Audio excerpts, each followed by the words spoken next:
मेरा नमस्कार। तो कैसे हैं आप सब लोग? मैं अच्छी हूँ। वेलकम है आपका मेरे चैनल मदर के ब्लॉग में।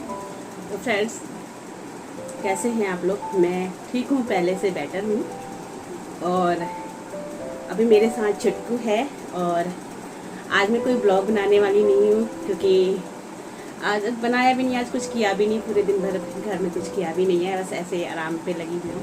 बस थोड़ी सी देर स्कूल के लिए गई थी और कुछ भी नहीं किया है। तो बस मैं आपको आज एक कहानी सुनाने जा रही हूँ। बहुत ही प्यारी कहानी है, तो सुनिएगा आप लोग। तो अभी पंखा भी चल रहा है, आवाज़ भी स्पष्ट नहीं हो रही होगी, तो इसलिए कुछ थोड़ा मतलब ज़ोर से बोलना पड़ेगा मुझे। तो कहानी यही है कि हमें अपने जीवन में जब हम कोई किसी भी काम को करते हैं या किसी भी काम को या किसी को भी हम देखते हैं कि वो कैसे चल रहा है, क्या चल रहा है उसके जीवन में अगर वो बहुत कुछ अच्छा कर जाता है तो हमें लगता है कि इसने क्या किया होगा, कैसे किया होगा, तो हम उसके अनुभव जानने की कोशिश करते हैं। तो ऐसा नहीं है, सभी का जीवन बहुत ज़रूरी होता है, सभी के लिए उसका महत्व होता है। ऐसा नहीं है कि भाई किसी एक का महत्व होता बाकियों का महत्व नहीं होता, ऐसा नहीं होता। तो ये कहानी है एक पेड़ की। एक पेड़ होता है सेब का बहुत बड़ा पेड़ होता है, उसमें बहुत सारे सेब लगे होते हैं। तो एक छोटा बच्चा वहाँ पर खूब खेलता था, रोज आके खूब खेलता था। और कभी तो सेब का पेड़ भी उस बच्चे को देखकर बहुत ही खुश होता था, और वो बच्चा आता था, फिर खेलता था, फिर इधर उधर घूमता था, ऐसे करते करते।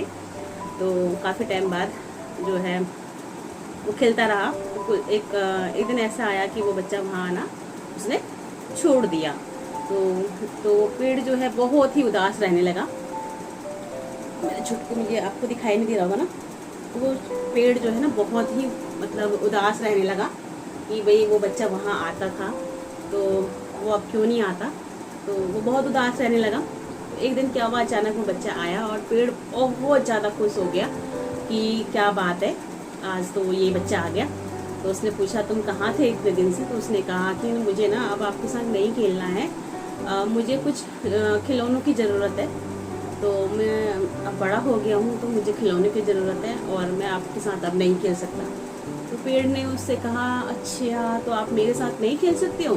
तो चलो कोई बात नहीं, आप मेरे साथ नहीं खेल सकते तो ऐसा करो कि मेरे ना ये इतने सारे फल लगे हुए हैं, इन्हें तोड़ के बेच दो और अपने लिए खिलौने खरीद लो। तो बस ऐसा ही हुआ और उसने ऐसे ही किया और अपने लिए खिलौने ले आया। और उस दिन के बाद फिर वो लड़का वापस नहीं आया। पेड़ फिर उदास रहने लगा। उसे बहुत मतलब उसकी याद आ रही थी, वो बोल रहा था कि वो नहीं आया। रोज उसकी राह तकता कि वो आए तो मैं उसको देखूं और उसके साथ खेलूं। तो ऐसा नहीं हुआ। तो कुछ समय के बाद, मतलब काफ़ी समय के बाद वो लड़का आता है। और वो लड़का आता है तो काफ़ी बड़ा हो गया होता है वो। तो उस पेड़ के पास आता है और पेड़ उसको देखकर बहुत ज़्यादा खुश होता है। तो बोलता है कि क्या बात है, कैसे हैं? तो बोलता है मैं अच्छा हूँ, लेकिन मैं बड़ा हो गया हूँ, लेकिन मैं आपके साथ अब नहीं खेल सकता हूँ। मेरे जीवन में बहुत सारी समस्याएं आ गई हैं, बहुत सारी परेशानियाँ आ गई हैं, मैं अब आपके साथ नहीं खेल सकता। उन्होंने बोला क्यों, ऐसे क्या बात हो गई, मुझे बताओ, शायद मैं कुछ आपकी हेल्प कर सकूँ। तो वो पेड़ से बोलता है कि अब मेरी शादी हो गई है, मेरे बच्चे हैं, मेरा परिवार है, मुझे उनके लिए घर बनाना है, तो उसके लिए मेरे पास पैसे नहीं हैं। तो आम का पेड़ सेब का पेड़ जो है बहुत, उसको भी लगा कि हाँ भाई ये सही कह रहा है, मुझे इसकी मदद करनी चाहिए। फिर उसने उस लड़के से कहा तुम ऐसा करो, मेरी जो शाखाएं हैं बहुत मजबूत हैं, तुम इन्हें काट के अपना घर बना सकते हो, तो तुम मेरी शाखाएं काट के ले जाओ। तो उस लड़के ने क्या किया, तो सारी उसकी जो पेड़ की जो शाखाएं थी वो सारी काट दी और अपना घर बना लिया। उसके बाद वो लड़का फिर वहाँ लौटकर कभी नहीं आया। और वो पेड़ बेचारा उसका इंतज़ार करता रहा, बहुत ही इंतज़ार करता रहा उसका, लेकिन वो पेड़ लौटकर नहीं आया। उसके बाद बहुत जब समय निकल गया, जब निकल गया तो क्या होता है कि जो वो बच्चा था ना वो थोड़ा बुजुर्ग हो जाता है, मतलब थोड़ा बुढ़ा हो जाता है। तो ऐसी अवस्था में जब वो वहाँ आता है तो वो पेड़ उसे झट से पहचान लेता है। और जब उसको पहचान लेता है तो वो उसको बोलता है कि अरे यार तुम तो वही बालक को जो मेरे साथ खेलते थे। बोलने लगा हाँ मैं बालक हूँ। तो पेड़ उदास होकर कहता है कि अब मैं तुम्हारी कोई सहायता नहीं कर पाऊंगा, क्योंकि ना तो मेरे पास फल है ना मेरे पास शाखाएं हैं, क्योंकि जो भी मेरे पास था मैंने आपको सब दे दिया है। तो वो बोलता है कि नहीं नहीं नहीं, अब मुझे कुछ नहीं चाहिए। उन्होंने बोला अच्छा तो कुछ नहीं चाहिए तो कैसे? उन्होंने बोला अब मुझे कुछ नहीं चाहिए, मुझे बस आपके साथ मुझे कोई ऐसी जगह चाहिए जहाँ मैं अपना शेष जीवन जो है बिता सकूं। मुझे अब घर गृहस्थी से कोई भी कुछ नहीं लेना देना, और अब मैं जो है यहीं रहना चाहता हूँ, तो मुझे ऐसा कुछ स्थान चाहिए। तो पेड़ बोलता है कि चलो कोई बात नहीं, अगर ऐसी बात है तो तुम मेरी जो जड़ों के इसमें इस तरफ जो मतलब पेड़ों के जो उसमें नीचे जो आते टाइप का बना देते हैं, तो इसमें रहकर अपना जीवन निर्वाह कर सकते हो। तो तुम जब तक मर्जी यहाँ रह सकते हो, तुम्हारे कोई भी पाबंदी नहीं है। तो उस लड़के ने मतलब उस युवक ने वहीं पर अपना ठिकाना बना लिया। वो वहीं रहता था, वहीं सोता था, वहीं खाता था। मतलब उसने अपना अंतिम समय तक वहीं अपना रहने लगा। तो हमें इस कहानी से यही शिक्षा मिलती है कि जिस तरीके से वो पेड़ था उसी तरीके से हमारे माता पिता भी होते हैं।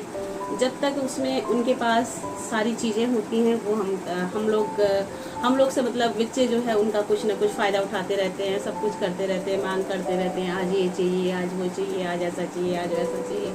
लेकिन एक समय ऐसा आता है जब उनके पास कुछ नहीं होता, तो हम उनको कभी भी उनसे कोई मतलब नहीं रखते। तो ऐसा हम लोगों को नहीं करना चाहिए, है ना।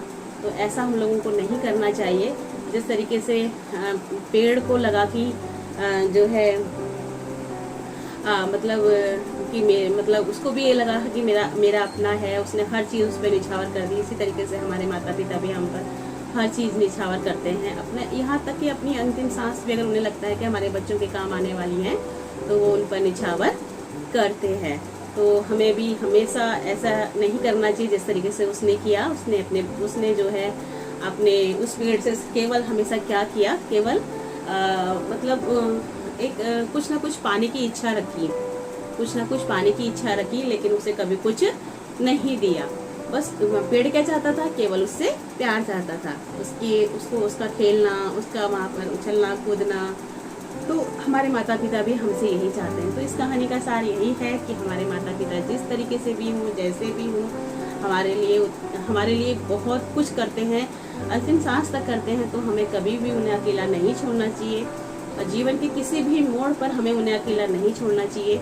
ये हमारे जीवन के लिए एक बहुत बड़ी सीख है। हर कोई इंसान यही चाहता है कि जो हमारे बच्चे हैं तो उन्हें किसी तरीके से कोई परेशानी ज़िंदगी में ना आए, और वो हमारे साथ हमेशा हंसते खेलते हमारे सामने रहें, चाहे हमारे जीवन का मतलब सब कुछ उन्हें मतलब हमें देना पड़ जाए, उन लोगों को अर्पित करना पड़ जाए। तो इस कहानी के साथ ही आज के ब्लॉग का करती हूँ यहीं पे एंड, क्योंकि आज नहीं कुछ कर पाई तो कहानी सुना रही हूँ आपको।